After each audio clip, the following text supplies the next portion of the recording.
पौराणिक मान्यताएं या जो संस्कृति या जो परंपरा से हमारी चीज़ें चली आ रही है, समय के साथ इंडिपेंडेंस के बाद की बात करें, भारत की आज़ादी के बाद की, या थोड़े कुछ समय पहले तक की हम बात करते हैं, उससे पहले तक उन चीज़ों को माना जाता था।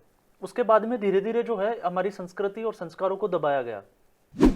तो सुंदरकांड में एक जगह जो है वो पृथ्वी से, प्लेनेट अर्थ से हमारे जो सन वगैरह की जो डिस्टेंस है, चाहे मून हो चाहे जितने भी, जो योजन में दी गई, तो वो उस वक्त योजन में उन्होंने बताई, और आज साइंस उस पर काम कर रही है। तो अगर साइंस और उसको कंपेरेटिवली अगर हम देखें तो साइंस भी जो है वो उतना ही बता रही है जितना कि वो पहले बता चुके हैं। सोशल मीडिया देखो, चाहे टीवी चैनल्स वगैरह देखो, या मीडिया हाउसेस जो है, इन चीजों के ऊपर कोई बात नहीं करता।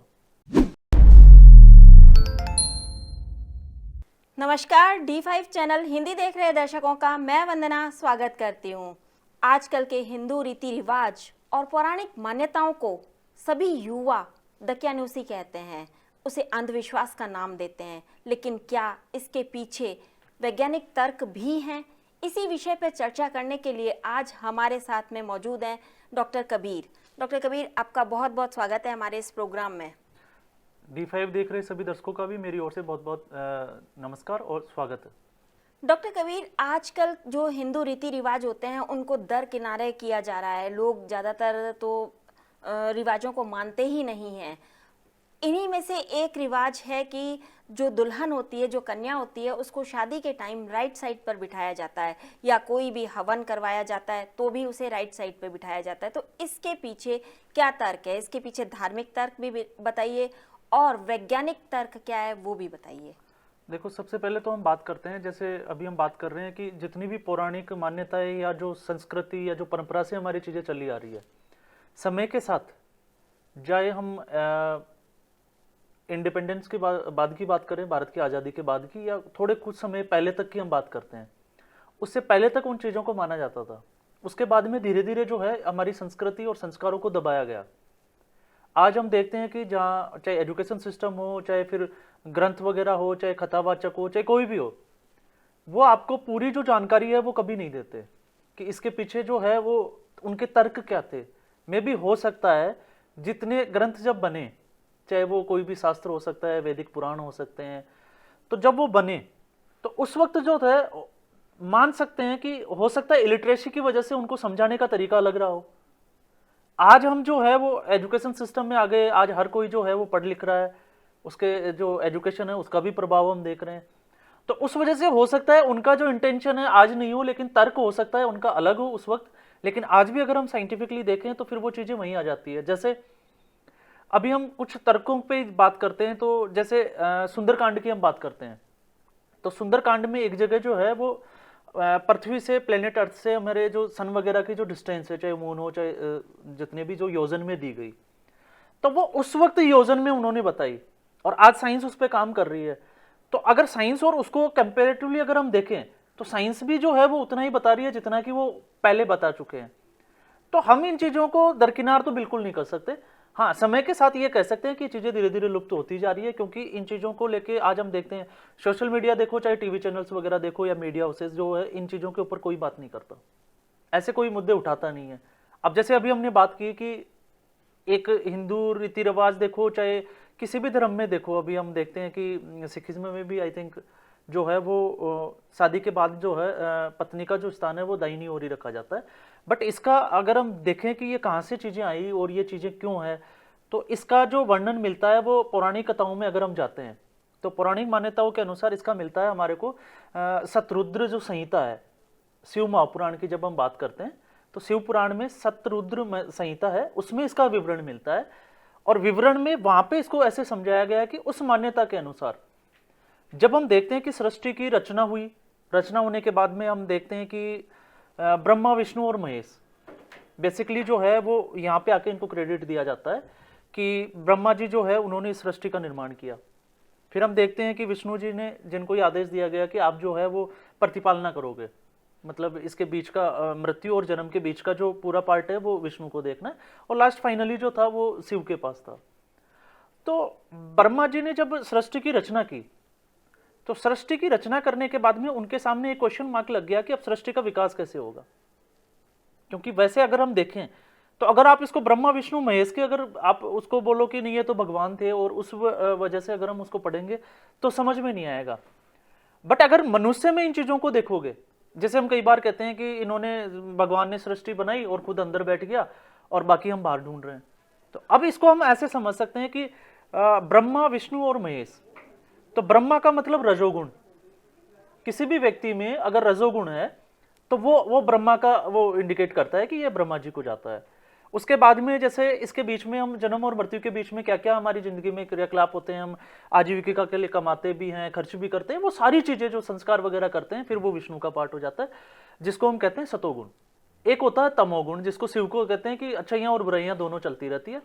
तो ये रज तम और सत, तो रज से सृष्टि की उत्पत्ति होती है, इसके बाद में तम जो शिव को जाता है इसका क्रेडिट, और सतगुण का जो है वो विष्णु को चला जाता है।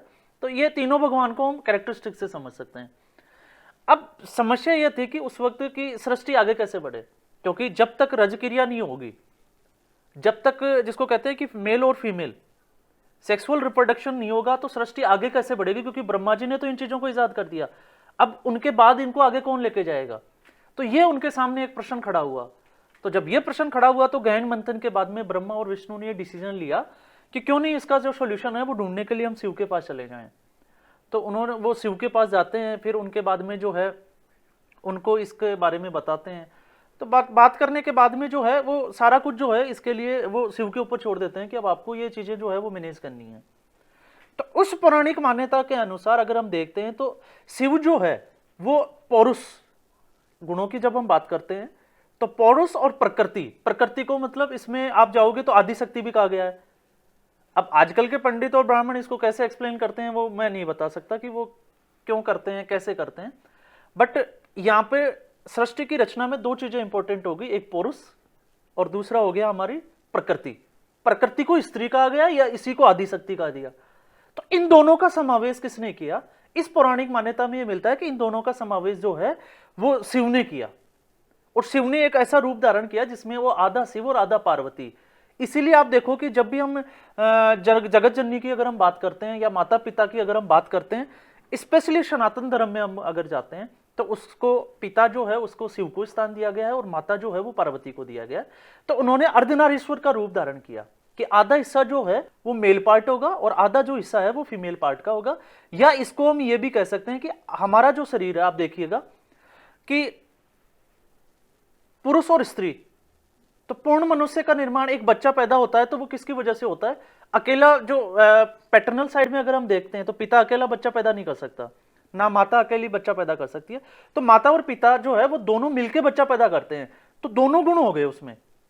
अगर मैं कैमरे के सामने बैठा हूं या आप बैठे हैं तो मेरे में पौरुष गुण भी है और स्त्री वो प्रकृति के गुण भी है। अगर वो गुण नहीं होंगे तो मैं उसके साथ में जो है वो तालमेल कर ही नहीं सकता। तो यहां पे उन्होंने सृष्टि को चलाने के लिए अर्धनारीश्वर का रूप धारण किया, और अर्धनारीश्वर के रूप में अगर हम देखते हैं तो उन्होंने जो दायां हिस्सा है अपना वो जो है वो फीमेल कैरेक्टरिस्टिक के लिए रखा जिसमें प्रकृति के गुण होंगे, और आधा जो हिस्सा है वो जो है वो मेल का होगा। फिर उसके बाद में अब हम इसको देखते हैं पौराणिक मान्यताओं को। लेकिन अब साइंस ने इसको कैसे डिफाइन किया उसको भी हम समझ लेते हैं कि वैज्ञानिक तर्क क्या है। अब हम साइंस की बात करते हैं। जैसे ये क्वेश्चन उनके लिए खड़ा हो जाता है जो आजकल के इस एजुकेशन सिस्टम में पढ़ के आगे जा रहे हैं। अगर उनकी हम बात करें, वो कहते हैं कि नहीं हम पौराणिक मान्यताओं को नहीं मानते। तो अगर आप पौराणिक मान्यताओं को नहीं मानते तो फिर साइंस ये क्यों कहती है कि पूरे मनुष्य का जो निर्माण होता है तो उसमें गुणसूत्रों की संख्या 46 होती है। ये तो साइंस में पढ़ते हैं ना। तो 46 गुणसूत्रों की संख्या होती है। अब 46 गुणसूत्रों की संख्या में 23 जो है वो माता से आते हैं और 23 किससे आते हैं, पिता से। तो अब आप इसको कैसे डिफाइन करोगे।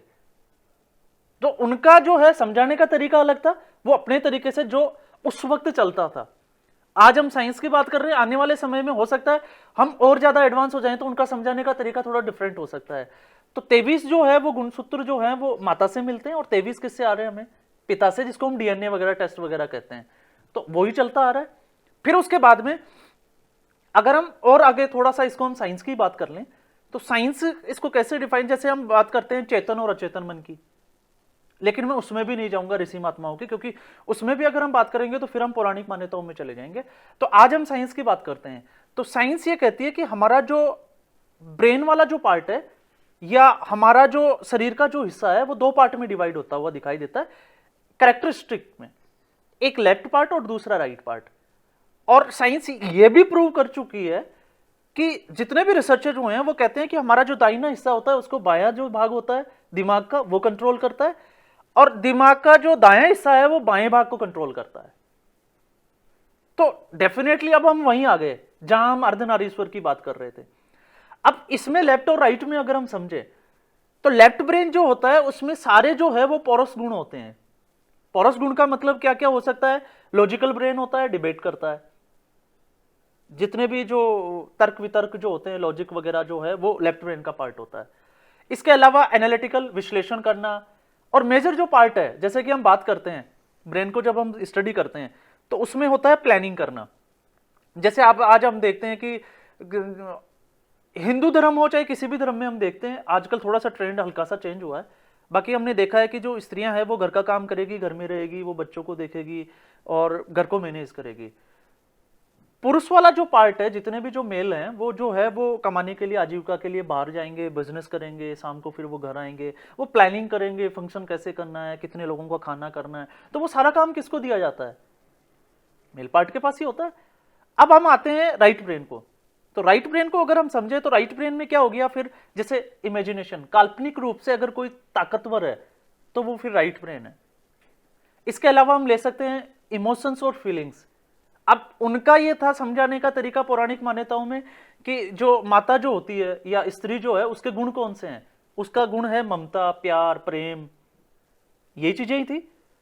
तो यहां पे इन्होंने इमोशंस और फीलिंग्स से बता दिया कि ये हमारा राइट ब्रेन जो है इसके कैरेक्टर्स होते हैं कि इसमें इमोशंस होते हैं, या ये इमोशनल ब्रेन होता है, या इसमें फीलिंग्स बहुत ज्यादा होती है, भावनात्मक ऊर्जा ज्यादा होती है। इसके अलावा जैसे ये म्यूजिक वगैरह जो भी चीजें इसको अट्रैक्ट होती है तो ये इन चीजों में ज्यादा अट्रैक्ट होती है।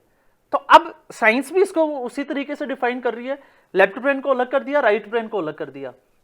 तो जब इन्होंने राइट ब्रेन का पार्ट किया तो राइट ब्रेन में जब इन्होंने दाएं हिस्से को, जब बाएं हिस्से को कंट्रोल करता है तो दाएं हिस्से का मतलब ये दाहिनी ओर है। अगर कैरेक्टरिस्टिक को देखता हूं तो फिर ये दाहिनी तरफ है। तो इसी कारण से अगर हम देखते हैं कि कोई भी पूजा या विधि विधान या जिसमें भी यज्ञ हवन, जितने भी जो पौराणिक मान्यताओं में जितने भी शुभ कार्य जिनको हम कहते हैं, तो उसमें जो है वो पत्नी का स्थान जो है वो दाहिनी ओर दिया गया। दूसरा अगर हम देखें तो आप देखो कि किसी भी, चाहे यज्ञ होगा या हवन होगा या कोई भी अगर शुभ कार्य अगर किसी के घर में संपन्न होता है और जिसमें पूजा या विधि विधान कुछ है, तो आपने देखा है कि उसमें किसी कुंवारे लड़के या लड़की को नहीं बैठने दिया जाता। उसमें कोई ना कोई शादीशुदा कोई बिठाया जाएगा। क्यों बिठाया जाता है? क्योंकि मेल और फीमेल दोनों मिलकर ही एक पूर्ण मनुष्य का निर्माण करते हैं और इसी से हमारी जो पूजा होती है वो कंप्लीट होती है और उससे जो है उसमें जो फल मिलता है, तो ऐसा पौराणिक मान्यताओं में ये माना जाता है कि उससे जो है वो उस कार्य का जो फल है वो अच्छा मिलता है। और यही हम देखते हैं। अब आज हमने क्या कर दिया, इसको लेफ्ट ब्रेन राइट ब्रेन हमने साइंस की लैंग्वेज में इसको डिफाइन कर दिया, बट आप कहीं ना कहीं कैरेक्टरिस्टिक की बात करोगे तो फिर आप इससे दूर नहीं जा सकते। तो जब देने वाला हिस्सा है तो फिर राइट ब्रेन, इमोशंस है, फीलिंग्स है, तो इसलिए जो पत्नी है उसका स्थान जो है वो राइट हैंड साइड में रखा गया। और जब लेने की बात आती है, जैसे आशीर्वाद लेना है, आपने देखा होगा कि जब किसी के पैर छूने होते हैं या और कुछ करना है तो फिर जो है वो स्त्री का स्थान जो है वो लेफ्ट हैंड साइड में रखा जाता है। तो ये दोनों अलग अलग, देने के लिए फिर राइट हैंड साइड, फिर लेना है तो फिर लेफ्ट हैंड साइड। तो ये साइंस का तर्क अलग हो गया और पौराणिक मान्यताओं का तर्क। लेकिन अगर सोच और विचार करके हम देखें तो फिर दोनों जो हैं उनका तरीका अपनी जगह सही था, क्योंकि वो अपने टाइम के अकॉर्डिंग समझा रहे थे। क्योंकि आज अगर हम बात करें कि वो वैज्ञानिक तर्क दें तो विज्ञान इतना डेवलप नहीं था, तो उस वक्त उनके अपने तर्क थे। आज हम देखते हैं कि आज के अपने तर्क है। तो ये दोनों अलग अलग चीजें होंगी। डॉक्टर कबीर, आपने बिल्कुल बहुत अच्छे तरीके से हमें समझाया, बताया कि आज भी पौराणिक मान्यताएं जीवित हैं और उसमें दाहिनी तरफ पत्नी को या स्त्री को स्थान दिया जाता है। आप यहाँ आए, आपका बहुत बहुत धन्यवाद। आपका भी मेरी ओर से बहुत बहुत धन्यवाद और दर्शकों को भी मेरी ओर से प्यार भरा और नमस्कार और धन्यवाद। अगले एपिसोड में आपसे फिर मुलाकात होगी, तब तक के लिए नमस्कार।